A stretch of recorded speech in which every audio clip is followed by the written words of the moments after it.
بسم اللہ الرحمن الرحیم۔ محترم سامعین، حضرت داؤد علیہ السلام کے بارے میں آتا ہے کہ ان کی 99 بیویاں تھیں۔ اس کے بعد آپ نے ایک دوسری عورت کو نکاح کا پیغام بھیج دیا، جس کو ایک مسلمان نے پہلے سے پیغام دے رکھا تھا، لیکن آپ کا پیغام پہنچنے کے بعد عورت کے اولیاء دوسرے کی طرف بھلا کب اور کیسے توجہ کر سکتے تھے، لہذا اس عورت کا آپ سے نکاح ہو گیا۔ یہ بات تو شرعاً ناجائز تھی، نہ اس زمانے کے رسم و رواج کے خلاف تھی، لیکن حضرت انبیاء کرام علیہ السلام کی شان بھی بڑی اعلیٰ ہوا کرتی ہے۔ یہ کام آپ کے منصب کے عالی کے خلاف بھی بتایا جاتا ہے، یہ کام آپ کے منصب عالی کے مناسب بھی نہیں تھا، اس لیے اللہ تبارک و تعالیٰ کی مرضی یہ ہوئی کہ آپ کو اس بات پر متنبہ اور آگاہ کر دیا جائے۔ چنانچہ اس کا ذریعہ یہ بنا کہ فرشتے مدعی اور مدعا علی بن کر آپ کے دربار میں آ گئے، ایک مقدمہ لے کر، اور بجائے دروازے سے داخل ہونے کے دیوار پھاند کے مسجد میں آ گئے۔ آپ ان لوگوں کو دیوار پھاندے دیکھ کر گھبرا گئے۔ فرشتوں نے کہا کہ آپ ہم سے ڈرے نہیں، ہم دونوں فریق ہیں، ایک دوسرے کے دوست ساتھی ہیں، مددگار ہیں، لیکن ایک نے دوسرے پر زیادتی کی ہے، لہٰذا آپ ایک کام کریں کہ ٹھیک ٹھیک ہمارا فیصلہ کر دیجئے اور ہمیں سیدھی راستے پر چلا دیجئے۔ حضرت داؤد نے فرمایا اپنا مقدمہ بتاؤ۔ انہوں نے کہا کہ ہمارا مقدمہ یہ ہے کہ میرا یہ ایک بھائی ہے، اس کے پاس 99 دمبیاں ہیں، مطلب جانور ہیں، اور میرے پاس صرف ایک ہی دمبی ہے۔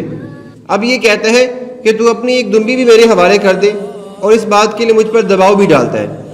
یہ سن کر حضرت داؤد نے فوراً فیصلہ فرما دیا کہ بے شک یہ تو بڑی زیادتی کرنے والا ہے کہ تیری تو ایک ہی دمبی ہے، اس کے پاس تو اتنی ساری دمبیاں ہیں، اگر اس کے پاس یہ نہیں ہوگی تو اسے کوئی فرق نہیں پڑے گا، لہٰذا تیرے پاس تو ایک ہی ہے، وہ تیری رہنی چاہیے۔ وہ تیری دمبی کو بھی اپنی دمبیوں میں ملا لینے کو کہتا ہے۔ اس میں کوئی شک و شبہ نہیں کہ اکثر ساجھے والے ایک دوسرے پر زیادتی ہی کرتے رہتے ہیں، بجز ان لوگوں کے جو صاحب ایمان اور نیک عمل ہیں، اور ایسے لوگوں کی تعداد بہت کم ہے۔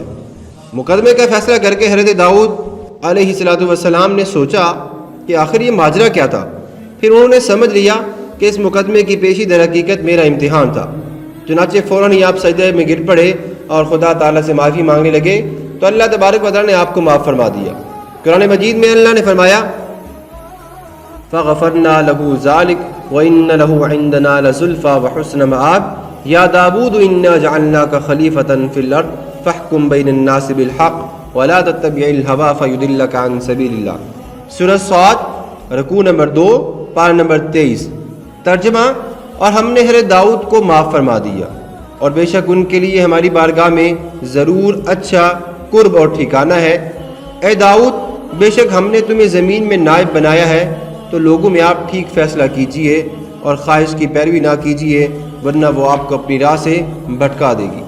محترم سامعین، ہمیں یہ بات معلوم ہے کہ انبیاء کرام علیہ السلام کی شان بہت ہی عظیم الشان ہے، اس لیے بہت ہی معمولی اور چھوٹی چھوٹی باتوں پر بھی وہ اللہ تبارک و تعالیٰ کی طرف سے ان کو مطلع کیا جاتا ہے، اور یہ انسان جو حضرت انبیاء کرام علیہ السلام ہے، وہ فوراً اللہ کی بارگاہ میں جھک جاتے ہیں اور اپنے گناہوں کی معافی مانگنے لگتے ہیں، حالانکہ ان سے کبھی گناہ سرزد تو نہیں ہوا۔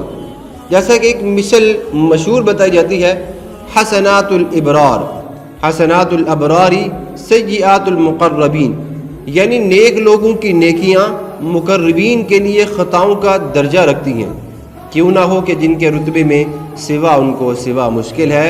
اللہ تبارک و تعالیٰ نے یہاں پہ یہ بیان فرما دیا کہ اللہ تبارک و تعالیٰ کی بارگاہ میں انسان رجوع تو کرے، پھر اللہ تبارک و تعالیٰ انسان کو معاف بھی کر دیتا ہے۔